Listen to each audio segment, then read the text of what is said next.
Hello बच्चों, JEE main 2024 का question है ये 27 जनवरी का शिफ्ट 1 का। The charge accumulated on the capacitor connected in the following circuit is microcoulomb, है ना, डैश माइक्रोकुलम।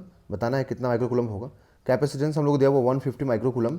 सो यहाँ पे देखिए जो रेजिस्टेंस 1 ओम है और ये 2 ओम का रेजिस्टेंस है ना, और ये 6 ओम है, ये 4 ओम है बच्चों, है ना। यहाँ पर कैपेसिटेंस है, कुछ नहीं बोलता है बच्चों, तो आपको स्टेडी स्टेट मानना पड़ता है कि ये स्टेडी स्टेट में है ना। तो स्टेडी स्टेट में है, आपको ये मानना होता है। तो जब स्टेडी स्टेट में कोई भी कैपेसिटर होगा तो उसमें ये मान लेते हैं कि फुल्ली चार्ज है, एंड फुल्ली जब चार्ज होता है तो उसमें कोई करंट नहीं जाता है। मतलब इस वाले में कोई भी करंट नहीं आएगा, यहाँ पर कोई भी करंट नहीं आएगा। दैट मीन्स कि जो भी करंट इसमें एंटर करेगा वो ऐसे निकल जाएगा, और जो इधर एंटर करेगा 6 में वो 4 के थ्रू निकल जाएगा। तो इसका मतलब यहाँ पे हम लोग मान लें कि I1 एंटर कर रहा है, इधर मान लेते हैं I2 एंटर कर रहा है, ठीक है। अब अगर सेम करंट I1 इसमें एंटर करके जाएगा और इसमें अगर I2 एंटर करके जाएगा, दैट मीन्स कि ये दोनों सीरीज़ में हो गया 1 और 2, और ये 6 और 4 सीरीज़ में हो गया, ठीक है। और ये 10 वोल्ट इन दोनों पॉइंट्स के अक्रॉस है, मतलब इस लाइन के अक्रॉस है। दैट मीन्स कि इसके अक्रॉस भी कितना होगा 10 वोल्ट, और इसके R3 और R4 का जो सीरीज़ कॉम्बिनेशन है उसके क्रॉस कितना होगा 10 वोल्ट। तो इसके क्रॉस 10, इसके क्रॉस 10। तो हम लोग I1 निकाल सकते हैं ना, क्योंकि पैरेलल में वोल्टेज सेम होता है। तो हम लोग I1 निकालें यहाँ से। तो देखिए I1 is equal to 10 volt divided by 3 ohm, क्योंकि ये सीरीज़ में कितना ओम हो जाएगा 3। तो यहाँ से I1 मालूम हो गया। I2 अगर हम लोग निकालें तो 10 वोल्ट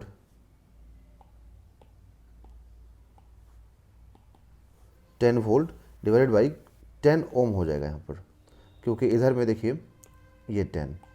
तो अब आपको कितना मिलेगा 1 एम्पियर का करंट मिलेगा। अब आप KVL लगा दीजिए, क्योंकि जब तक आप इसके क्रॉस पोटेंशियल डिफरेंस नहीं निकालेंगे AB के क्रॉस, तब तक आप यहाँ पे चार्ज नहीं निकाल सकते हैं। तो आप क्या करें, यहाँ से यहाँ तक KVL लगा दीजिए, A से B तक KVL लगा दीजिए, तो आपको चार्ज यहाँ का मालूम हो जाएगा। तो A से B का KVL लगाएंगे हम लोग। तो देखिए हम करंट के जब अपोजिट में जाते हैं बच्चों, है ना, तो आप वहाँ पर पॉजिटिव लिखना पड़ता है, क्योंकि देखिए करंट हमेशा कहाँ जाता है, हाई से लो की तरफ फ्लो होता है। दैट मीन्स कि करंट ने डिसाइड कर दिया कि ये टर्मिनल क्या होगा, पॉजिटिव होगा, और उसने डिसाइड किया कि ये टर्मिनल नेगेटिव होगा, क्योंकि करंट इधर जा रहा है। और हम लोग कहाँ जा रहे हैं, उल्टा मेजरमेंट करने जा रहे हैं ना, क्योंकि हम लोग KVL ऐसे जा रहे हैं, है ना। तो हम लोग कहाँ जाएंगे, लो से हाई। दैट मीन्स कि हम लोग यहाँ पर पोटेंशियल गेन कर रहे हैं। तो हम लिखेंगे VA plus IR, that is 10 into I1 into R1 ओम, क्योंकि यहाँ पर 1 ओम है। फिर जब इधर जाएंगे हम लोग, तो अब हम लोग तो करंट के डायरेक्शन में जा रहे हैं ना, क्योंकि यहाँ पर हम पॉजिटिव से नेगेटिव की तरफ जा रहे हैं। तो हम लोग इस बार लिखेंगे -1 एम्पियर, क्योंकि उसमें I2 जो है 1 एम्पियर है एंड 6 ओम है, minus VB is equal to 0। Then VA minus VB is equal to 6, दूसरे साइड में जाके पॉजिटिव हो जाएगा, और 10/3 दूसरे साइड में जाके नेगेटिव हो जाएगा। तो ये 18 माइनस 10/3 आएगा, दैट इज़ 8/3 वोल्ट हो जाएगा। अब यहाँ से चार्ज हमें चाहिए, तो ये जो VAB है ये हम लोगों ने फाइंड कर लिया। दैट मीन्स कि इसके अक्रॉस वोल्टेज मालूम हो गया। तो अगर इसके क्रॉस AB के क्रॉस वोल्टेज मालूम हुआ, दैट मीन्स कि हमें कैपेसिटेंस के क्रॉस वोल्टेज मालूम हो गया। तो हम लोग क्या लिखेंगे फिर चार्ज के लिए, Q is equal to C into VAB, और C कितना है 150 माइक्रोफेराड है, और पोटेंशियल कितना है 8/3 है।